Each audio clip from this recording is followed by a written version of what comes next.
น้องสามเณรอีกรูปหนึ่งนะวันนี้ก็จะมาถามประสบการณ์แล้วก็เรื่องราวเกี่ยวกับที่ได้มาอยู่วัดร่มเปิง18 วันก่อนอื่นเลยก็จะอยากให้น้องสามเณรแนะนำตัวเองนิดหนึ่งมาจากไหนชื่ออะไรสวัสดีครับผมชื่อสามเณรณัฐภูมินทร์มงคลสวัสดิ์ครับอายุ11ครับมาจากโรงเรียนกรุงเทพคริสเตียนวิทยาลัยครับน้องอะไรนะขอย้ำอีกทีนักพุทธน้องพุทธครับน้องพุทธคุณแม่ผมเขาเคยมาบวชเป็นศิษย์จารินีที่นี่ครับอ๋อแม่เคยบวชมาก่อนบวชในโครงการไหมใช่บวชในโครงการครับตอนนี้แม่ก็เลยพอมีน้องพุทธมาก็เลยแนะนำให้น้องพุทธมาบวชเป็นไงบ้างรู้สึกเป็นไงบ้างมาบวชรู้สึกสนุกครับสนุกเป็นปีแรกใช่ไหมใช่ครับเป็นปีแรกครับสนุกเป็นไงบ้างเจออะไรบ้างผมเล่นกับเพื่อนเวลาที่เขาให้พักครับเพราะว่าเวลาเขาให้ปฏิบัติธรรมแล้วก็ต้องตั้งใจครับก็เลยเล่นไม่ได้แต่ว่าเวลาที่เขาให้พักผมก็จะเล่นกับเพื่อนอย่างสนุกสนานครับเห็นเวลาเราอยู่ในกลุ่มพระพี่เลี้ยงแบ่งกลุ่มไหมแบ่งครับเราอยู่กลุ่มไหนผมอยู่กลุ่มกายครับเขาจะมีแบ่งเป็น4 กลุ่มครับกลุ่มกายนี่พระพี่เลี้ยงอธิบายไหมว่าคืออะไรเขาไม่ได้อธิบายครับให้แยกว่ากายเวทนาจิตธรรมอย่างนี้ใช่ไหมใช่ครับเวลาเราเข้ามาปฏิบัติธรรมตามที่ครูบาอาจารย์สอนมีอะไรที่เรารู้สึกว่าดีต่อใจเราบ้างตอนที่วันที่2วันที่3อะครับผมรู้สึกคิดถึงบ้านแล้วก็พ่อแม่มาครับแล้วก็มันก็มีพี่คนหนึ่งมาคอยซัพพอร์ตใส่ใจผมครับผมก็รู้สึกดีครับ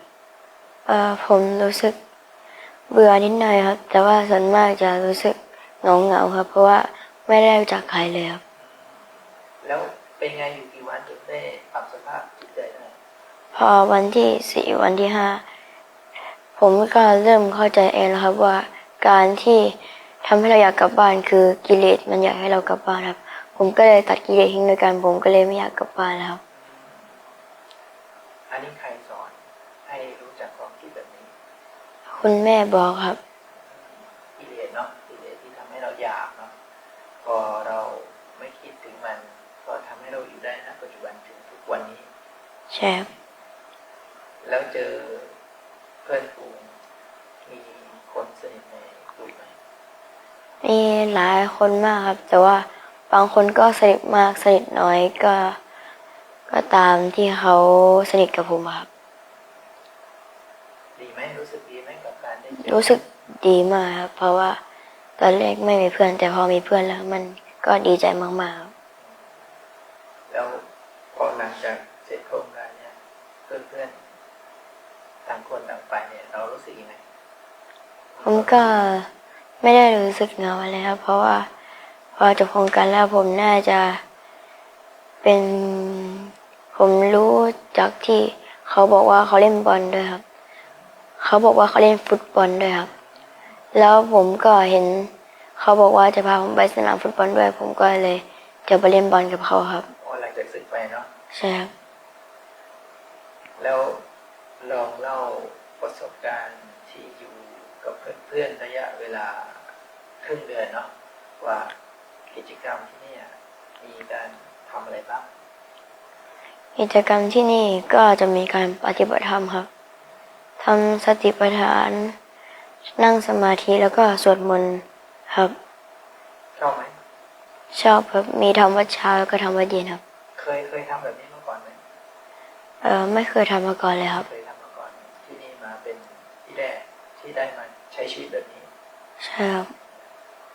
แล้วหลังจากนี้ไปเนี่ยจากที่เราได้สวดมนต์ได้ปฏิบัติเราจะนำไปใช้ที่บ้านไหมหรือบางครั้งเราว่างเราจะฝึกสวดมนต์ไหมหรือจะนั่งสมาธิบ้างผมจะนำไปใช้ครับเพราะว่าคนอื่นๆอย่างเช่นยายหรือว่าคน ที่เป็นผู้สูงอายุครับเขาจะจำบทสวดมนต์ไม่ค่อยได้ครับ ผมก็เลยจะไปท่องให้เขาฟังครับ ดีมากต้องอนุโมทนาด้วยเดี๋ยวท่องสวดมนต์ให้คุณยายฟัง ใช่ครับ อ่านธรรมะเป็นไหมอ่านได้ใช่ไหม อ่านได้ครับ แล้วก็ไปอ่านให้คุณยายฟังด้วย ตอนที่เขาไปเที่ยวอะครับเขาสอนแบบว่าให้การที่เราจะมีความสุขอะครับ ก็คือต้องมีความทุกข์น้อยถึงจะมีความสุขครับ แล้วเขาบอกว่าถ้าเกิดเรามีความทุกข์น้อยครับ มันจะตัดกิเลสในใจทำให้เราไม่มีเครื่องทุกข์เครื่องเศร้าใจอะไรพวกนี้ครับ นั่นคือใครรู้ไหมท่านเป็นเจ้าคณะจังหวัดเชียงใหม่ใช่ไหมสุขอยู่ที่ไหน อะไรครับ สุขอยู่ที่ไหน สุขอยู่ที่กายครับ แล้วก็จิตครับ ถ้าจิตเราดีกายเราก็จะรู้สึกสบายครับ ท่านสอนอย่างนี้ใช่ไหม ใช่ครับ เมื่อทุกข์หายก็เจออะไร แล้วก็จะเจอสุขครับ เจอสุข เมื่อมีสุขอะไรหาย ทุกข์หายครับ เพราะงั้นเรามีแค่กี่อย่าง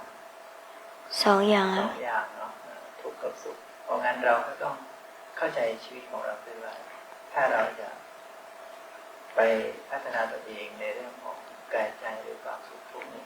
เราก็ได้ความรู้จากท่านสอนเราตอนที่เราไปไหนนะไปศึกษาใช่ไหม ใช่ครับ เรามีสถานที่ตรงไหนบ้างที่เรารู้สึกว่าประทับใจสำหรับการได้ไป2 วันเนี่ย ผมชอบไปดอยสุเทพครับวัดดอยสุเทพเพราะว่ามันดูสวยแล้วก็อลังการมากครับสวยมากครับผมเคยไปตอนเด็กๆแต่ผมน่าจะจำไม่ได้แล้วครับ เคยไปตอนเด็กๆอายุเท่าไหร่ ประมาณ5 ขวบอะครับ ตอนนี้ล่ะ ตอนนี้11ครับ มีประสบการณ์อะไรที่เกี่ยวกับการอยู่ที่นี่เล่าให้ฟังบ้างไหม มีครับ เล่า ก็คือที่นี่ครับ เขาจะเป็นกิจวัตรเลยครับให้ตื่นกี่โมงนอนหลับกี่โมงเป็นเวลาเลยครับ แล้วเขาก็จะมีเวลาให้ผ่อนคลายอย่างเช่นดูสื่ออะไรพวกนี้ครับ แล้วก็วันหลังๆมานี้ตั้งแต่วันที่16ถึงวันที่17ครับเขาเหมือนจะปรับอะครับเวลาถ้าสมมติว่าเราตื่นสายเขาให้มาทำวัดตี 5แต่เรามาตี 5 ครึ่งเขาจะปรับครับเขาจะปรับเป็นเงินที่ได้จากซองที่เขาให้ เป็นรับสการะที่เราบิณฑบาตได้ ใช่ครั เขา บ จะเอาไปเก็บให้เรา เพราะว่ารับสการะนี่ก็ถือว่าพอเราลาสิกขาเขาก็จะคืนเราเป็นอะไรเป็นทุนการศึกษาไปใช่ไหม ใช่ครับ ก็นำไปซื้อให้เราที่ว่าเราใช้ในข้างนอกตอนที่เราไปเรียนหนังสืออะไรเราไปใช้ได้ ก็เป็นรับสการะก็อย่าไปยึดติดกับสิ่งเหล่านี้มาก ก็ให้รู้จักการลดละเรื่องของกิเลสนะก็น้องเองก็จะได้เข้าใจเพราะว่าพระพี่เลี้ยงก็จะได้สอนทุกวันนี่มาอยู่ครึ่งเดือนรู้จักชื่อเจ้าว่ายัง รู้จักครับแต่ว่า ชื่ออะไร ตอนแรกผมจำได้แต่ว่าตอนนี้ผมน่าจะจำไม่ได้แล้วครับ ท่านชื่อพระภาวนาธรรมาพิรัตน์ไหนลองพูดดิ พระธรรมา พระภาวนา พระภาวนาธรรมาวิรัช ธรรมาพิรัตน์ ธรรมาพิรัตน์ ท่านเป็นพระวิปัสสนาจารย์ที่เป็นอาจารย์ใหญ่ที่คอยดูแลและคอยสอนที่น้องเรียนได้ฟังเทศน์ฟังธรรมการพูดนะก็นั่นแหละเป็นครูบาอาจารย์ของเราก็เวลาเราลาสิกขาไปสิ่งที่เราจะกลับมาคอยนึกถึงสิ่งที่ท่านสอนเนาะครูบาอาจารย์ได้เป็นพระพี่เลี้ยงหรือใครก็ตามที่ให้คุณกับเราให้ประโยชน์กับเราก็ให้เรานึกถึงตรงนั้นนะวันนี้น้องเนนมาในรูปแบบของน้องเนนตัวน้อยๆในอนาคตข้างหน้าถ้ากลับมาบวชเราก็จะได้พัฒนาแล้วก็ได้ประสบการณ์ชีวิตประสบการณ์อยากเล่าอะไรอีกไหมหรือว่ามี อย่าเล่าอีกครับ เล่าจะฟัง ปกติเวลาผมอาบน้ำผมจะอาบคนเดียวครับ แต่ว่าช่วงนี้เขาให้อาบเป็นอาบรวมครับคือแบบอาบแยกห้องผมไม่ค่อยชอบครับเพราะว่า เพื่อนๆเขาเสียงดังกันครับ เวลาผมอยู่ที่วัดครับมันจะมีประเภทจะมีเพื่อนพวกหนึ่งครับเขาชอบเสียงดังครับแล้วเขาก็แกล้งคนที่เป็นน้องกว่าครับส่วนว่าผมก็จะชอบไปหยุดที่เขาทะเลาะกันครับ แต่ว่าเพื่อนๆเขาจะบอกว่าผมไปยุ่งเรื่องครับผมก็เลยแค่บอกเขาว่าอย่าไปสู้กันอะไรอย่างเงี้ยครับหลวงพี่ฟลุกอะครับเขาชอบพูดกับผมครับผมก็รับมุกเขาครับเพราะว่าเขาชอบเล่นมุกครับ รู้จักพระพี่เลี้ยงใครบ้าง พี่เลี้ยงหลวงพี่เบลครับพี่เบลหลวงพี่ฟุกแล้วก็หลวงพี่ไก่ครับ เขาก็สอนให้เรารู้จักอะไรบ้าง ที่รู้จักมาเนี่ย สอนให้เรามีสติครับไม่ฟุ้งซ่านไม่เป็นท่าให้กับกิเลสครับ โอเค วันนี้พูดคุยกับน้องฟุกมาพอสมควร สุดท้ายอยากให้น้องฟุกในฐานะเป็นน้องสมณเณรปีแรก ปีต่อไปนี่อยากชวนเพื่อนมาไหมลองชวนสักหน่อย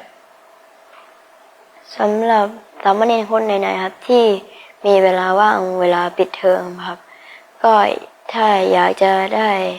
บุญอยากจะได้เวลาที่สงบก็มาที่วัดลำเปิงตะโปธารามที่แห่งนี้ครับ ที่นี่เป็นสำนักปฏิบัติธรรมใช่ไหม ใช่ครับ ในตอนที่น้องพุทธอยู่ลืมถามว่าพ่อแม่เข้ามาหาบ้างไหม พ่อแม่เขาก็มาหาครับแต่ว่าส่วนมากแม่จะไม่ได้มาหาครับ แล้วลองขอบคุณพ่อแม่หน่อยสิว่าในฐานะที่ว่าท่านให้เราเกิดมาครั้งนี้แล้ววันนี้เราได้ใช้ชุดเหลืองเนี่ยให้พ่อแม่ได้ชื่นใจ ผมอยากจะขอบคุณพ่อแม่ที่เลี้ยงดูผมมาตั้งแต่ผมยังไม่เกิดถึงตอนที่ผมอายุ11ณ บัดนี้ครับ อยากจะขอบคุณที่ช่วยเลี้ยงดูผมมาทำให้ผมได้มีโอกาสมาบวชที่นี่เป็นมงคลอันยิ่งครับสัญญาว่าผมจะเป็นคนที่ดีเป็นอนาคตให้กับพ่อแม่ต่อไปครับ